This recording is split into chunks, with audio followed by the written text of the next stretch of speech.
Oke, halo. Balik lagi di channel Video Formula. Jadi di sini saya akan kasih tutorial ataupun penjelasan terkait dengan lookup. Nah, tempo lalu saya sudah membagikan dua video terkait dengan lookup, namun yang versi VLOOKUP. Dan untuk sekarang kita akan coba ataupun mempraktekkan dari HLOOKUP. Nah, ini kita ke sheet 1 dulu. Di sini ada tabel, ini saya baru buat tadi, ini untuk contoh tabel untuk yang kita lakukan HLOOKUP nanti. Jadi apa saja sih kegunaan dari HLOOKUP ini? Sesuai dengan namanya, HLOOKUP itu adalah horizontal lookup. Oke. Jadi horizontal itu dia akan mencari sumber data yang dari versi mendatar. Nah, gitu. Jadi dia mendatar, nanti misalnya kita lookup value-nya misalnya pakai A. Itu nanti di sini misalnya nama. Di sini kita masukkan ini MTK ya contoh. Nah, nanti ketika kita menerapkan dari function HLOOKUP itu bakal tertulis 65. Nah, walaupun namanya horizontal, dia itu bukan mencari yang vertikal ya guys. Harus dipahami dulu, horizontal itu berdasarkan pencarian sumber data yang mendatar seperti ini. Nah, di sini ya ABCD. Oke. Sedangkan kalau yang VLOOKUP itu kan vertical lookup. Jadi dia mencarinya dari atas ke bawah. Atas ke bawah di sini. Kalau ya horizontal dia datanya seperti ini.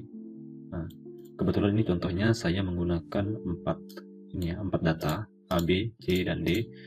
Ini menggunakan kelas 12. Di sini rata-rata nilai matematika, fisika, kimia, bahasa Indonesia. Oke, sekarang kita langsung terapkan untuk HLOOKUP mencari data secara horizontal.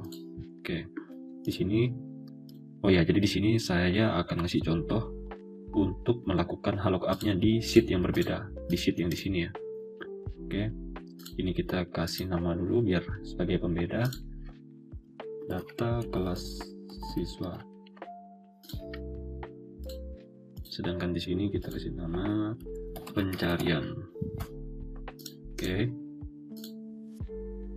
kita langsung masukkan di sini saja, tulis kelas, lalu MTK, base MTK itu fisika, lalu fisika, kimia, bahasa Indonesia, fisika, kimia, bahasa Indonesia. Nah, oke. Kita mulai dari ini ya, di sel D3, ini di bawah MTK, kita mulai masukkan HLOOKUP, kita tulis HL. Oke, sudah muncul ini ya. Bantuannya langsung tekan tab. Oke, di sini HLOOKUP, kita lookup value-nya berdasarkan dari ya di sini ya C3. Karena nanti di kolom C3 kita bakal mengetikkan nama kelasnya. Baru titik, koma, lalu table array-nya berdasarkan dari tabel sini. Ingat, HLOOKUP dia mendatar seperti ini kita cari datanya, tapi datanya ini ada di bawah ini. Jadi cara ngebloknya itu seperti ini. Nah, oke, ingat kolom paling atas ini, maksudnya baris paling atas ini itu nomor 1 ya, nomor 1, 2, 3, 4, 5. Oke, pahami sampai di sini ya. Jadi start satunya dari sini.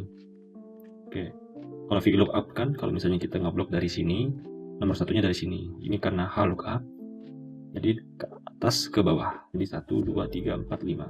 Oke, sekarang kita titik koma dulu. Tuh, dia lanjut untuk row index number. Kita mau cari MTK. MTK itu ada di baris nomor 1 atau 2. Jawabannya adalah 2, karena MTK-nya di sini, sedangkan yang nomor 1 ini adalah nama kelas-kelasnya. Kita kembali lagi ke pencarian. Nah, kita hapus dulu di sini karena kita masukkan untuk row indexnya. Ingat nomor berapa tadi? Barisnya nomor 2. Titik koma, lalu masukkan false atau 0. Enter, pasti jawabannya pasti non available. Oke. Sebenarnya di sini kita bisa kasih ini sih, biar tidak NA. Kenapa bisa non available? Karena lookup value-nya yang di C3 ini masih kosong, belum kita kasih sesuatu ataupun kita ketikkan. Kita coba tes A, tuh berubahnya 65. A, ternyata itu MTK-nya itu 65, betul? Sekarang C78. Oke.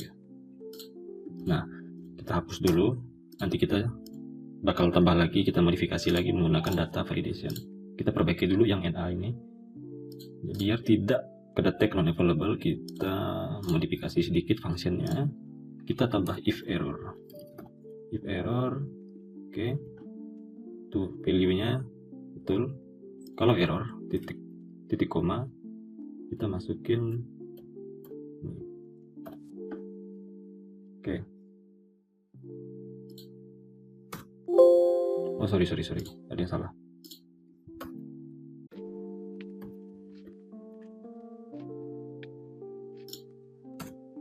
Nah, oke, jadi ketik 2-nya jangan lupa. Ini sudah tidak non available lagi. Kita coba masukkan kelas A.